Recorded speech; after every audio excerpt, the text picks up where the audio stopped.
Welcome students. आज के हमारे इस लेक्चर में हम हमारे इस एक्सरसाइज 3.5 के क्वेश्चन नंबर 4 का फिफ्थ पार्ट सॉल्व करेंगे। तो देखते हैं इस पार्ट में हमसे क्या पूछा गया है।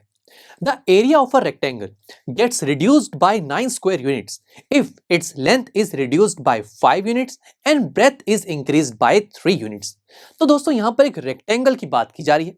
हमें बोला गया है कि अगर हम इस रेक्टेंगल की जो लेंथ है उसे 5 यूनिट्स कम कर दें। अभी यूनिट्स का क्या मतलब है स्टूडेंट? यहां पर लेंथ की बात की जा रही है ना, और हमें जानते हैं कि जब भी हम किसी भी ऑब्जेक्ट की लेंथ मेजर करते हैं तो हमारे पास जो वैल्यू आती है उसके साथ एक यूनिट भी होती है, जैसे कि सेंटीमीटर, मीटर, मिलीमीटर, बहुत सारी यूनिट्स होती हैं। बट हमारे इस क्वेश्चन में किसी भी एक स्पेसिफिक यूनिट के बारे में नहीं बताया गया। यहां पर बस सिंपल लिखा गया यूनिट्स। इसका मतलब यह है कि 5 के साथ सेंटीमीटर भी हो सकता है, मीटर भी, मिलीमीटर भी, कुछ भी हो सकता है। दैट्स वाई आगे लिख दिया गया यूनिट्स। अब दोस्तों पढ़ते हैं इसमें क्या कहा गया कि अगर हम रेक्टेंगल की लेंथ को 5 यूनिट्स कम कर दें और ब्रेथ को 3 यूनिट्स बढ़ा दें तो फाइनली जब उस रेक्टेंगल का एरिया हम फाइंड आउट करेंगे तो वो ओरिजिनल एरिया से 9 स्क्वायर यूनिट्स कम होगा। तो फिर लेट कर लेते हैं कि एक रेक्टेंगल जिसकी ओरिजिनल लेंथ है x और ओरिजिनल ब्रेथ है y।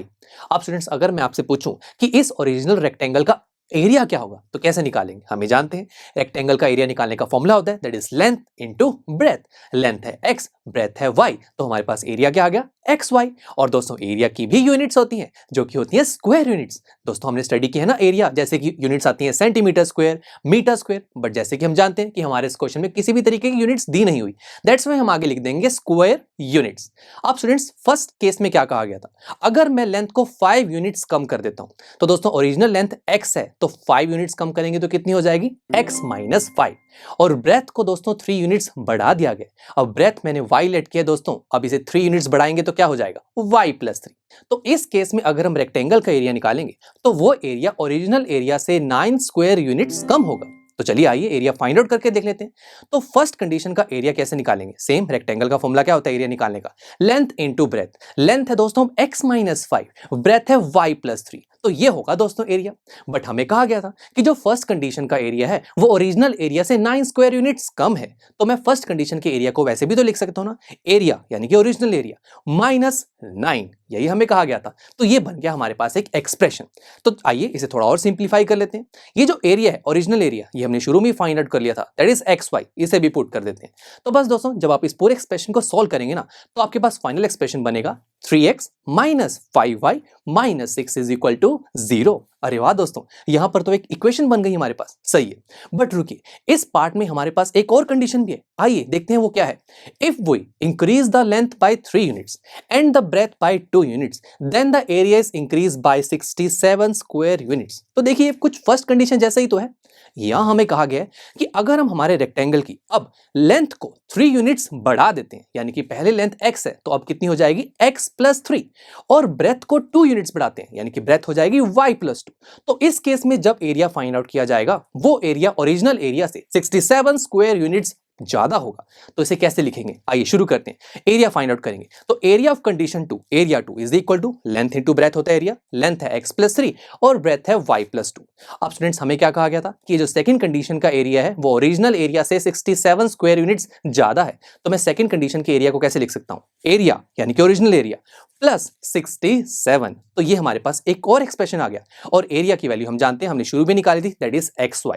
तो स्टूडेंट्स जब आप इस पूरे एक्सप्रेशन को सॉल्व करेंगे तो एक और इक्वेशन आपके सामने आएगी, that is 2x plus 3y minus 61 is equal to 0। सही है दोस्तों, दो इक्वेशंस आ गई हमारे पास। अब हमें इन दोनों इक्वेशंस को सॉल्व करके x और y की वैल्यू को फाइंड आउट करना है, बिकॉज इसी x और y की वैल्यू से मुझे पता लगेगा कि हमारे इस रेक्टेंगल की डायमेंशंस क्या है। डायमेंशंस का मतलब मुझसे यहाँ पर लेंथ और ब्रेथ के बारे में ही पूछा जा रहा है। तो दोस्तों ऐसी लीनियर पेयर ऑफ इक्वेशंस को सॉल्व करने के हमारे पास अलजेब्रिक मेथड्स हैं, जिसके 3 टाइप्स हमने स्टडी किए हैं, that is substitution method, elimination and cross multiplication method. अब स्टूडेंट्स जैसे कि हम जानते हैं कि हम तीनों में से कोई भी मेथड का यूज करके ऐसी पेयर ऑफ इक्वेशन को सॉल्व कर सकते हैं, बट हमें ऐसा मेथड चूज करना है जिसकी हेल्प से हमारा टाइम सेव हो, जल्दी से हमारे पास आंसर आ जाए। बिकॉज वैसे ही हमारे एग्जाम्स में टाइम हमारा वैसे ही बहुत कम होता है, तो हमें टाइम सेव करना है। तो ऐसा करते हैं, देखते हैं कि कौन सा मेथड फास्ट होगा। सबसे पहले देखें सब्स्टिट्यूशन मेथड। दोस्तों इस मेथड में हम कोई भी एक एक इक्वेशन से किसी एक वेरिएबल की वैल्यू निकालते हैं और उसे दूसरी इक्वेशन में सब्स्टिट्यूट कर देते हैं। हाँ, ये मेथड लगाया जा सकता है, बट अगर मैं देखूं हमारी दोनों इक्वेशन को, तो ये बहुत ज्यादा सिंपल इक्वेशंस तो नहीं है, थोड़ी कॉम्प्लिकेटेड तो लग रही हैं। तो देखिए, अगर मैं यहाँ पर किसी एक इक्वेशन से किसी एक वेरिएबल की वैल्यू निकालूंगा और उसे दूसरी इक्वेशन में सब्स्टिट्यूट करूंगा, तो ऐसा करने से देखिए कैलकुलेशंस तो बढ़ जाएंगे, टाइम सेव नहीं होगा। तो फिर ऐसा करते हैं, एलिमिनेशन मेथड को देख लेते हैं। स्टूडेंट्स, इस मेथड में हम हमारे गिवन पेयर ऑफ इक्वेशन में से किसी एक वेरिएबल को एलिमिनेट कर देते हैं और जिस वेरिएबल को हम एलिमिनेट करना चाहते हैं उसे हम दोनों इक्वेशन में सेम बनाने की कोशिश करते हैं। तो जरा देखिए, दोनों इक्वेशन में लेट से मैं y वेरिएबल को एलिमिनेट करना चाहता हूं, तो फर्स्ट इक्वेशन में y वेरिएबल वाली टर्म में 5y और सेकंड इक्वेशन में 3y, दोनों सेम नहीं है, यानी कि मुझे पहले इनको सेम बनाना होगा। तो देखिए, एक स्टेप और फालतू हो गया मेरा, टाइम सेव तो नहीं होगा, तो ये भी टाइम सेव नहीं करेगा। फिर आगे क्या करें, क्रॉस मल्टीप्लिकेशन मेथड। अरे वाह, ये तो बहुत सही है। यहां तो सिंपल से 3 मेथड्स दोस्तों हमें फॉलो करने होते हैं और जल्दी से हमारे पास आंसर भी आ जाता है। तो ऐसा करते हैं, इसी मेथड का यूज करेंगे। तो आइए शुरू करते हैं। स्टूडेंट्स, क्रॉस मल्टीप्लिकेशन मेथड, इसमें हमारा पहला स्टेप ये होता है कि आपको अपनी गिवन इक्वेशन को स्टैंडर्ड फॉर्म या फिर जनरल फॉर्म में लिखना होता है, जो कि होती है ax + by + c = 0। अब स्टूडेंट्स, यहाँ पर दो गिवन इक्वेशन है, हम दो स्टैंडर्ड फॉर्म मान लेते हैं। तो हम फर्स्ट इक्वेशन के लिए abc की जगह a1 b1 c1 लिख देंगे और सेकंड इक्वेशन के लिए a2 b2 c2। अब हमें चेक करना है कि क्या हमारी गिवन इक्वेशन इस स्टैंडर्ड फॉर्म में है या नहीं। कैसे चेक करेंगे, आइए देखते हैं। अगर मैं स्टैंडर्ड फॉर्म को देखूं तो यहां सबसे पहले x वेरिएबल है, उसके बाद y, देन एक कांस्टेंट, उसके बाद राइट हैंड साइड में 0 है। क्या ये चीज आपके गिवन इक्वेशन में भी है या नहीं, ये चेक करना है दोस्तों। शुरू करते हैं। गिवन इक्वेशन, सबसे पहले x वेरिएबल, बिल्कुल सही, देन y, ये भी सही है, उसके बाद कांस्टेंट भी है, परफेक्ट, और राइट हैंड साइड में 0 है, तो सही है दोस्तों। यानी कि ये हमारी गिवन इक्वेशन बिल्कुल स्टैंडर्ड फॉर्म की तरह ही है। तो चलिए, अब हमारा सेकंड स्टेप होता है कि हम हमारी गिवन इक्वेशन में अब a1 b1 c1 और a2 b2 c2 की वैल्यूज को फाइंड आउट करेंगे और इनकी वैल्यूज को निकालना तो बहुत ही आसान है। हमें जस्ट हमारी गिवन इक्वेशन को स्टैंडर्ड फॉर्म से कंपेयर करना होगा। तो आइए शुरू करते हैं। जब आप अपनी फर्स्ट गिवन इक्वेशन को फर्स्ट स्टैंडर्ड फॉर्म से कंपेयर करेंगे तो क्या होगा, देखिए a1x को जब आप 3x से कंपेयर करेंगे तो a1 की वैल्यू 3। सिमिलरली, जब आप b1y को -5y से कंपेयर करेंगे तो b1 की वैल्यू -5। और ऐसे ही दोस्तों, जब आप c1 को -6 से कंपेयर करेंगे तो c1 की वैल्यू -6। और इसी तरीके से जब आप सेकंड इक्वेशन को सेकंड स्टैंडर्ड फॉर्म से कंपेयर करेंगे तो आपके पास a2 b2 c2 की वैल्यू भी आ जाएगी। सही है दोस्तों। अब हमारा लास्ट स्टेप ये होता है कि हम क्रॉस मल्टीप्लिकेशन मेथड का यूज करते हैं। तो आइए शुरू करते हैं। इस मेथड में दोस्तों हमें एक छोटी सी चीज ध्यान रखनी होती है। हमें एक चीज ध्यान रखनी है कि हम सबसे पहले क्या लिखेंगे, बी सी ए बी, और ये मैं फर्स्ट टाइम लिख रहा हूं तो हम इनके नीचे 1 लिख देंगे, और इसी चीज को हम दोबारा से लिखेंगे इसके नीचे, बट ये मैं सेकंड टाइम लिख रहा हूं तो नीचे 2 लिख देंगे, सिंपल। अब दोस्तों ऐसा करते देखिए, यहां पर 3 ब्लॉक्स बन रहे हैं, 1 2 एंड 3। अब मैथमेटिशियन ने इन ब्लॉक्स को कुछ नाम भी दी। फर्स्ट ब्लॉक का नाम रखा गया X block, second is Y block and third is constant, जो कि होता है 1।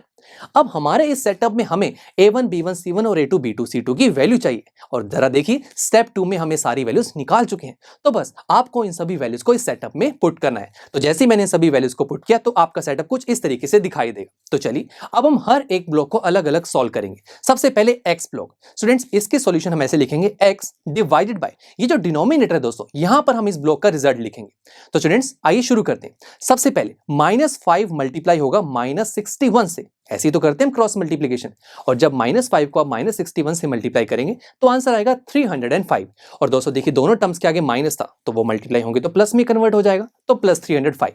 उसके बाद -5 और -61 तो हो गया, बट ये 3 और -6 तो रह गए, यानी कि मुझे -61 से वापस आना होगा 3 की तरफ, और वापस आने के लिए हम एक नेगेटिव साइन भी लगाते हैं।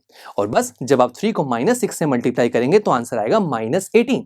अब दोस्तों इसी तरीके से आप y ब्लॉक और कांस्टेंट ब्लॉक को भी सॉल्व कर सकते हैं, बहुत ही सिंपल है। चलिए, अब यहाँ पर x और y की वैल्यू को निकालने से पहले हम यहाँ के जो डिनोमिनेटर्स है ना, इनको थोड़ा और सिंप्लीफाई कर लेते हैं। जैसे कि अगर फर्स्ट डिनोमिनेटर देखें तो क्या है, 305 -18। दोस्तों देखिए, -18 के बाहर एक और माइनस है, तो बाहर जो माइनस है वो अंदर वाले माइनस को प्लस में कन्वर्ट कर देगा। ये हम स्टडी करते होंगे छोटी क्लासेस में। सो ये हो जाएगा 305 + 18, जो कि फाइनली बनेगा 323।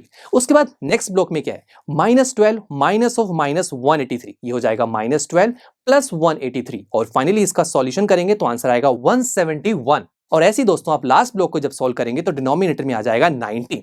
तो स्टूडेंट्स बस दोस्तों कि देखा कितना सिंप्लीफाई हो चुका है। अब मुझे एक्स और वाई की वैल्यू निकालनी है। कैसे निकालोगे? देखिए अगर मैं फर्स्ट और सेकंड एक्सप्रेशन को कंपेयर करूं तो एक्स की वैल्यू आ तो जाएगी, बट वो वाई की टर्म्स में आएगी। एग्जैक्ट वैल्यू चाहिए ना मुझे तो ऐसा करते हैं, फर्स्ट और लास्ट एक्सप्रेशन को कंपेयर करते हैं। That is X divide by 323 is equal to 1 divide by 90। अब by using cross multiply operation 323 को हम ले जाएंगे राइट हैंड साइड पर, और 19 जब 323 को डिवाइड करेगा तो आंसर आएगा 17। सही है दोस्तों, x की वैल्यू आ चुकी है। अब मुझे y की वैल्यू चाहिए, तो इसके लिए हम सेकंड और थर्ड एक्सप्रेशन को कंपेयर करेंगे। And again bye using cross multiply operation आपके पास y की वैल्यू आ जाएगी 9। और यही तो हमें निकालना था, x और y की वैल्यू। क्या थी दोस्तों?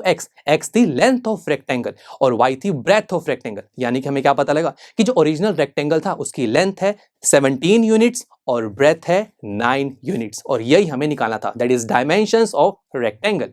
चलिए दोस्तों मिलते हैं आपसे नेक्स्ट लेक्चर में, जहां पर हम हमारे इस चैप्टर का एक न्यू टॉपिक शुरू करेंगे। So see you there.